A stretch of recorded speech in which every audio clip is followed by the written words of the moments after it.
स्वागत है हमारे YouTube channel sure success coaching centre में। मैं आज आपके समक्ष 10वीं वर्ग का जो पहला अध्याय है हमारा है द डस्ट ऑफ स्नो, उसी पर कविता का जो मुख्य MCQ है उसको मैं आपके समक्ष रखने जा रहा हूँ।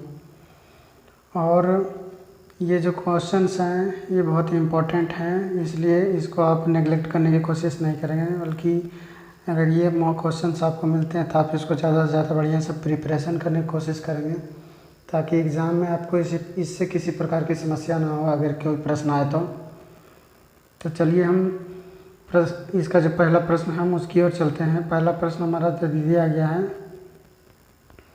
कि the poem the dust of snow, दिया गया है कि the poem the dust of snow has been written by, कविता डस्ट ऑफ स्नो लिखी गई है। तो कविता डस्ट ऑफ स्नो जो लिखी गई है रॉबर्ट फ्रॉस्ट के द्वारा लिखी गई थी, इसका उत्तर हो जाएगा रॉबर्ट फ्रॉस्ट।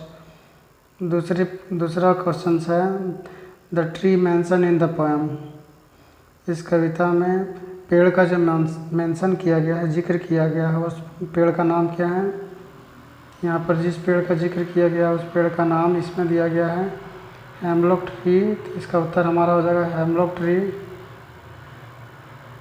तो इसमें अगला प्रश्न हमारा दिया गया है उसकी ओर हम चलते हैं। तो अगला प्रश्न इसमें दे रहा है कि who Shuk down on the poet the dust of snow, किसने लेखक पर बर्फ़ के कण गिराए। तो इसमें कहा जा रहा है कि किसने लेखक के ऊपर बर्फ़ के कण गिराए। तो याद रखिए किसने गिराया इसमें कहा गया है, तो ये याद रखिए कि इसके लेखक के ऊपर किसने गिराया था, तो एक कौवे ने गिराया था, तो इसका उत्तर हो जाएगा अक्रो। अगला है तो हुज मूड चेंज,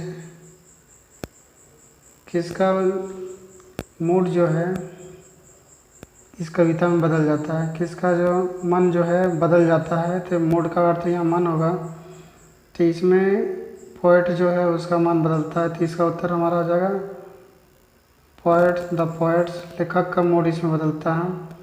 अगला प्रश्न है जो दिया गया for what had the poet wrote, लेखक किस कारण से गुस्सा में था, क्रोधित में था।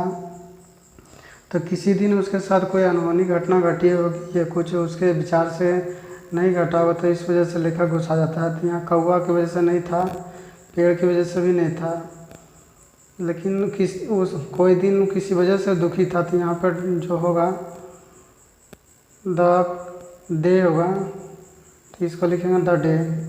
कौवा जो लेखक है कौवा और पेड़ दोनों की वजह से दुखी नहीं था, बल्कि एक दिन किसी वजह घरेलू कारण की वजह से दुखी था, गुस्से में था।